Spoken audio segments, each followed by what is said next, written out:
currently Earth.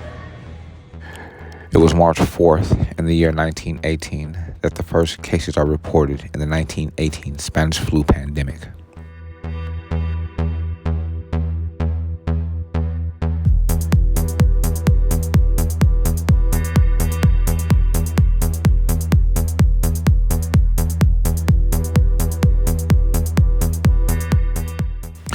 Just before breakfast on the morning of March 4th, Private Albert Gitchell of the U.S. Army reports to the hospital at Fort Riley, Kansas, complaining of the cold-like symptoms of sore throat, fever, and headache.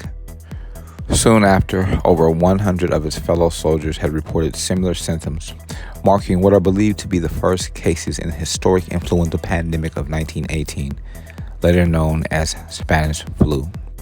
The flu would eventually continue the eternity of 675,000 Americans and an estimated 20 million to 50 million people around the world, proving to be a far deadlier force than even the First World War.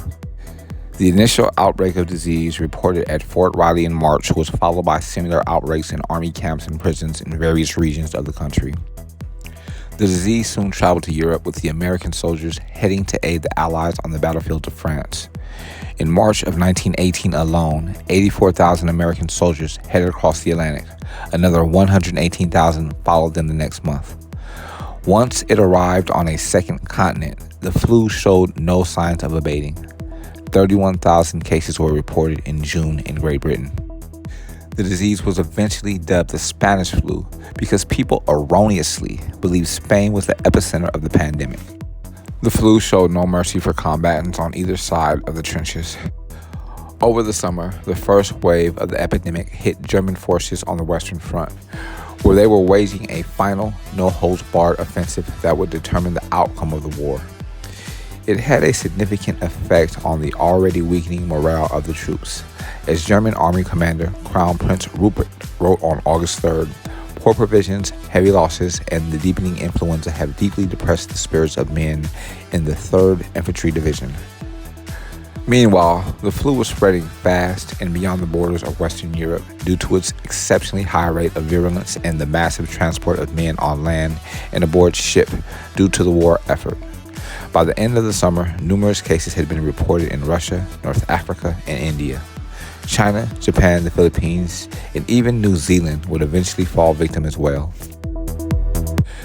The Great War ended on November 11th, but influenza continued to wreak international havoc, flaring again in the U.S. in an even more vicious wave with the return of soldiers from the war and eventually infecting an estimated 28% of the country's population before it finally petered out.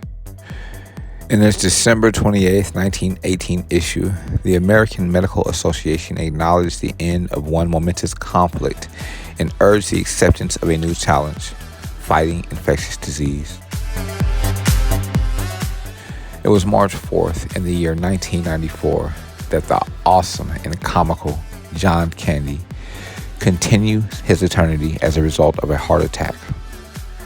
At the time of his continuance, he was living near Durango, Mexico, while filming Wagons East, a Western comedy co-starring the comedian Richard Lewis.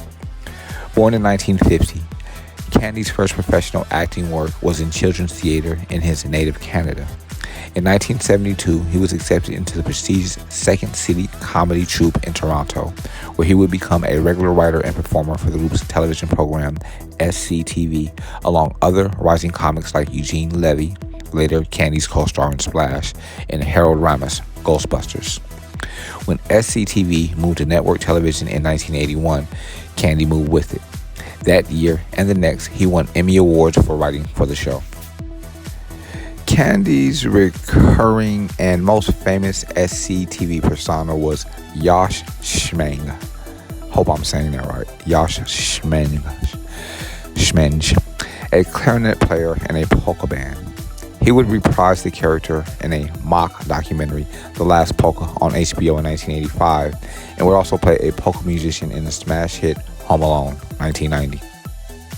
Candy made his break into the movies with Splash in 1984, in which he stole most of his scenes as the idle, high-living brother of the main character, played by Tom Hanks.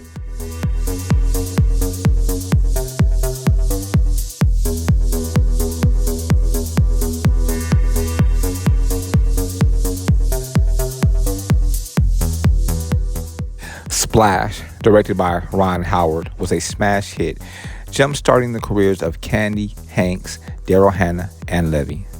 In one particular memorable scene, Candy throws himself with abandon around a racquetball court, using his hefty frame to full comedic effect. 6'3" and weighing as much as 275 pounds, he struggled with dieting over the years, but his heft undoubtedly contributed to his success as a comic performer. After Splash, Candy was in high demand as a lovable oaf. He starred in a number of box office hits over the next 10 years, including Spaceballs in 1987, and collaborations with the writer, producer, and director John Hughes in Planes, Trains, and Automobiles in 1987, The Great Outdoors in 1988, and Uncle Buck in 1989. A devoted sports fan and co-owner of the Toronto Argonauts of the Canadian Football League, he was also part owner of the House of Blues with actors Dan Aykroyd and Jim Belushi. In 1993, Candy won praise for his role as the sensitive coach of an unlikely Jamaican bobsled team in the movie Cool Runnings.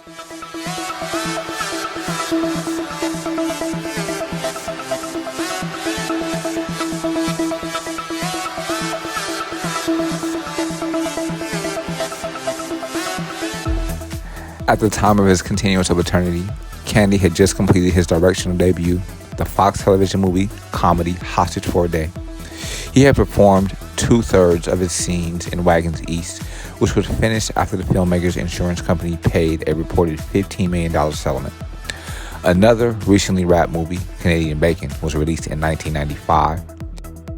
John Candy is survived on the planet Earth by his wife Rosemary and their 2 children, Jennifer and Christopher.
It was March 4th in the year 2005 that billionaire mogul Martha Stewart is released from a federal prison near Alderson, West Virginia, after serving 5 months for lying about her sale of M-Clone stock in 2001.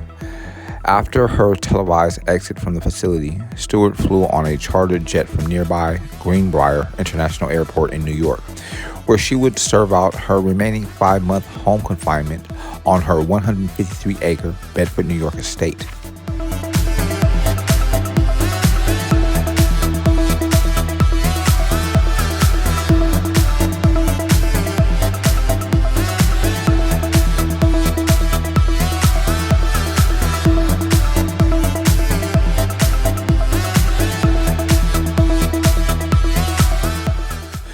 On December 21st in the year 2001, Stewart sold about 4,000 shares of M-Clone Systems, a company run by her friend Sam Waxel that develops cancer therapy drugs.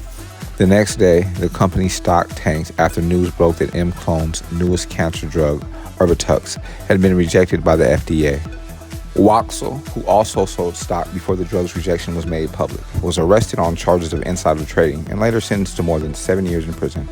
When questioned about her sale of the stock in June 2002, Stewart denied any insider knowledge and said that the stock was sold based on a previously made agreement with her stockbroker, Peter Bekanovich of Merrill Lynch. The next month, Bekanovich was suspended by Merrill Lynch when investigators were unable to confirm that such an agreement actually existed. In September of 2002, the Department of Justice began to investigate Stewart's stock sale and alleged insider trading. Less than a year later, Stewart was indicted on charges of securities fraud and obstruction of justice and subsequently resigned as chairman and CEO of the company she founded, Martha Stewart Living Omnimedia, though she remained on the company's board. Stewart's trial began in February of 2003. Days into the trial, Bacanovich's former assistant, Douglas Fenuyel, testified that he had been ordered by Bacanovich to inform Stewart that she should sell her I'm Clone stock. Soon after, a friend of Stewart's testified that Stewart told her she knew Sam Waxel had been trying to sell the stock before dumping her own shares. Though the judge dropped the securities fraud charge against Stewart in February for a lack of evidence, she was convicted on all remaining counts of conspiracy, obstruction of justice, and making false statements on March 5th in 2004. Public opinion polls at the time showed that many Americans believed Stewart should serve prison time. Others thought Stewart had been unfairly targeted by over-aggressive prosecutors. On July 16th in 2004, Stewart was sentenced to 5 months in prison and 5 months of home confinement, in addition to being fined $30,000 and given 2 years probation. She could have received up to 16 years in prison. Stewart requested to serve her time immediately and was sent to the minimum security facility in West Virginia on October 8th in 2004.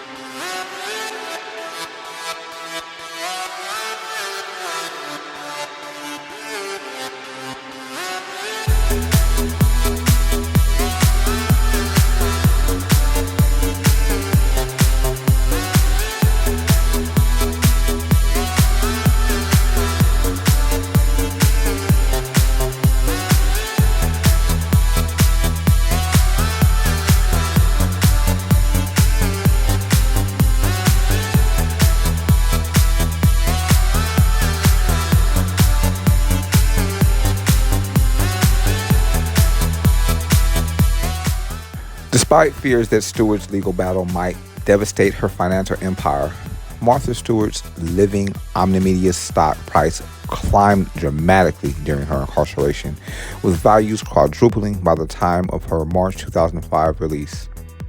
During her subsequent home confinement, Stewart was forced to wear an electronic ankle bracelet to monitor her movement and was able to leave home for only 48 hours each week and only go to work. Immediately upon completion of her sentence, she began work on 2 new NBC television shows, a prime-time spinoff of the reality series The Apprentice, and a daytime variety show, Martha.